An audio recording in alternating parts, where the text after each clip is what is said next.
They say that curiosity killed the cat, but I'm wondering whether it's complacency killed the cat. And the big question is, are the German OEMs and others, the French and the Swedish, are they complacent?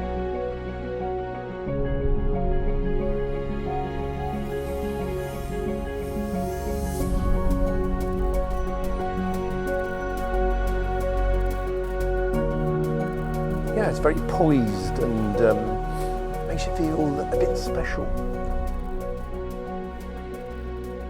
Here in Die Welt, or is it Der Welt or Das Welt? I can never remember. Anyway, this is the NIO ET7. I first saw this car at the Shanghai Auto Show in the spring of 2019. We all know what happened between that point and now in terms of things around the world, but what clearly has happened with NIO is they've got this car out and about. It's been selling in China for some time, I think very well. And now, here it is in Europe. Here it is in Deutschland, in the absolute heart of the automotive industry here in Germany, and up against Audi, up against BMW, up against Mercedes, up against Tesla. So already the German industry has had the Americans arrive, now the Chinese arriving, there's NIO, there's BYD, there's XPeng, there are a number of others definitely on the way. So it's going to be an interesting time, not just here in the woods, but in the towns and in the cities, because this car certainly has got grand ambition. It's really very lovely to look at, there's no doubt about that. Design and styling. The international story of NIO is particularly intriguing. Design and styling and engineering from Germany. So I guess it's a homecoming in a way. I'll let the car whiz by.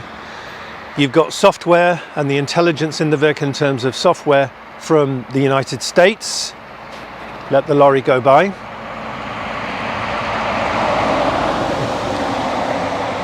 And then, of course, at this time, the vehicle itself is built in China.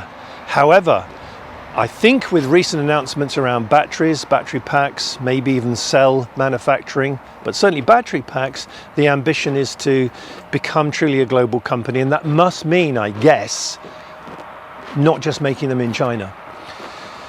So it's going to be an interesting few years. And certainly for the German auto industry, this is a time to let the lorry past, but don't let the past rule your heart and your head, because the future is electric, without a doubt. Or what do they say in Germany? That's it. Vorsprung durch elektrisch. So, let's have a look around the car.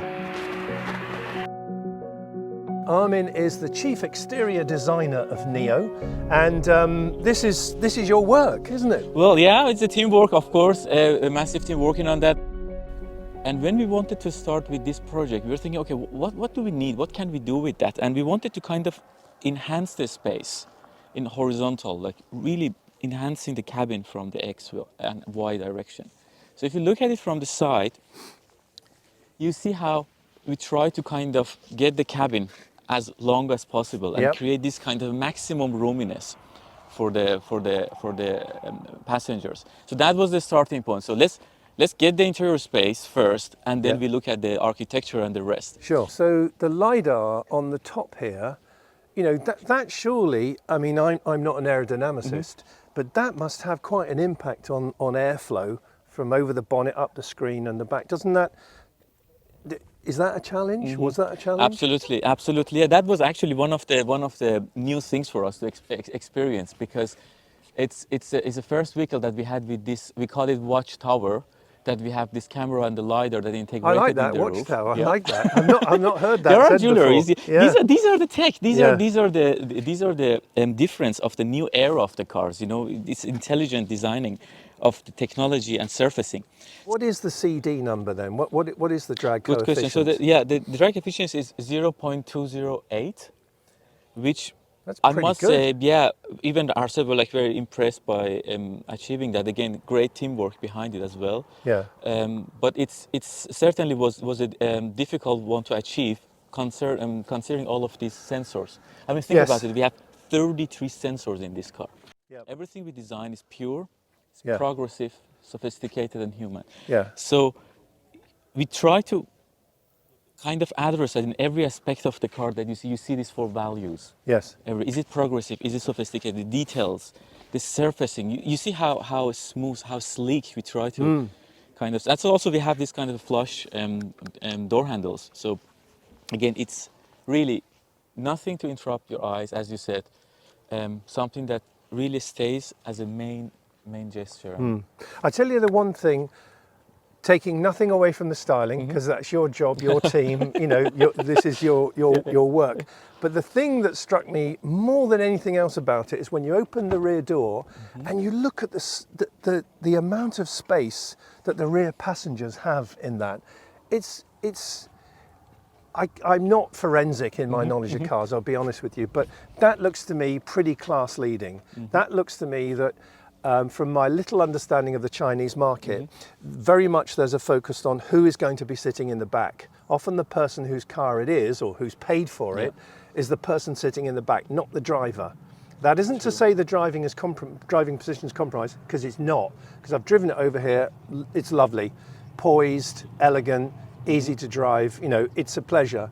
But that's the thing that struck me. So how did you bring that into the design, you know, the design challenge, if you like? Because there's a lot of space in the back there, isn't absolutely. there? Well said. That's 962. interesting. Well, I mean, look, it's like... Yeah. Look, interesting. Yeah.